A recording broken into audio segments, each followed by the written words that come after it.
rasakan adalah sebetulnya kita masih menghadapi problem-problem yang saat ini belum selesai, di mana kalau kita membicarakan pembangunan ekonomi versus lingkungan, ekonomi itu selalu lebih tinggi ya daripada lingkungan, alias kayak lingkungan itu selalu lebih mengalah daripada ekonomi.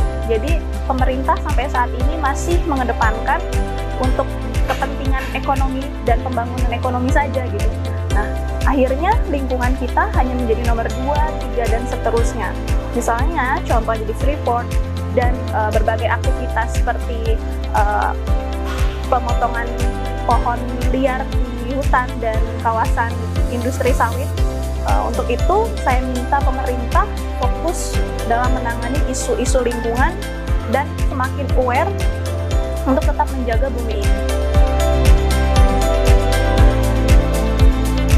Aplikasi kebinekaan di dalam kehidupan kita itu sangat simpel ya teman-teman. Kita bisa mulai semua dari diri sendiri, yaitu dari keragaman suku dan budaya yang kita tahu di Indonesia. Menurut saya itu sudah sangat cukup. Tetapi jika teman-teman tidak bisa ke daerah timur Indonesia, teman-teman bisa misalnya mengetahui dunia luar.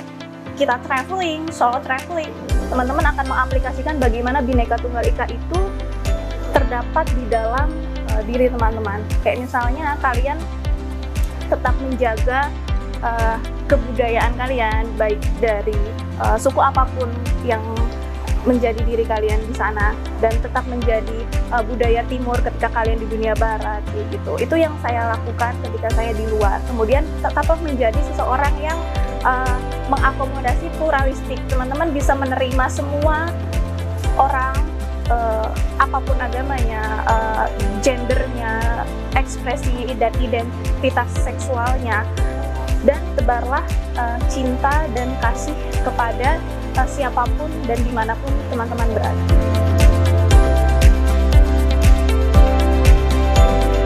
Mungkin saya mengambil beberapa research tentang pemberdayaan perempuan dan perlindungan anak di Kementerian PPPA, ya, bagaimana partisipasi perempuan di dalam sektor-sektor seperti politik, ekonomi, dan sebagainya, itu kita harus sampai 50% setidaknya, dan itu adalah yang diharapkan oleh UN, United Nations, karena mereka tahu kalau Indonesia itu memiliki potensi yang sangat besar dengan jumlah penduduk yang sangat luas, dengan jumlah milenial yang hampir menjadi warga negaranya Italia ya, 70 juta, itu bisa sangat di empowering lagi untuk bisa memberdayakan perempuan. Yang kedua adalah perempuan kita bisa loh sebagai leader dimanapun kita berada, sebagai manajer, sebagai apapun di bidang parlemen misalnya, kalian ingin menjadi DPR.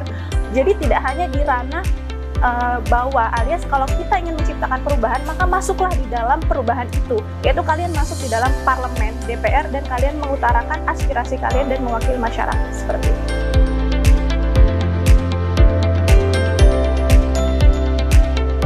Oke, baik, mungkin ini adalah yang saya lakukan di Women's Empowerment Indonesia. Jadi kami punya visi, yaitu ada 3 ya sebetulnya, adalah educate, empower, and encourage.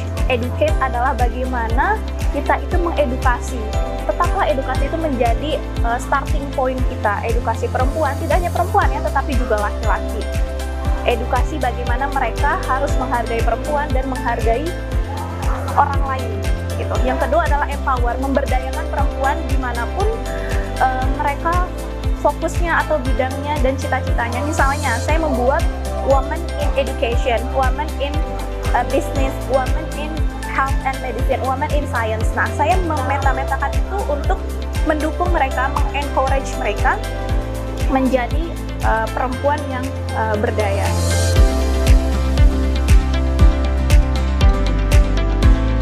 Pesan saya simple ya, yaitu when women do better, countries do better, and communities do better, and also families to do better.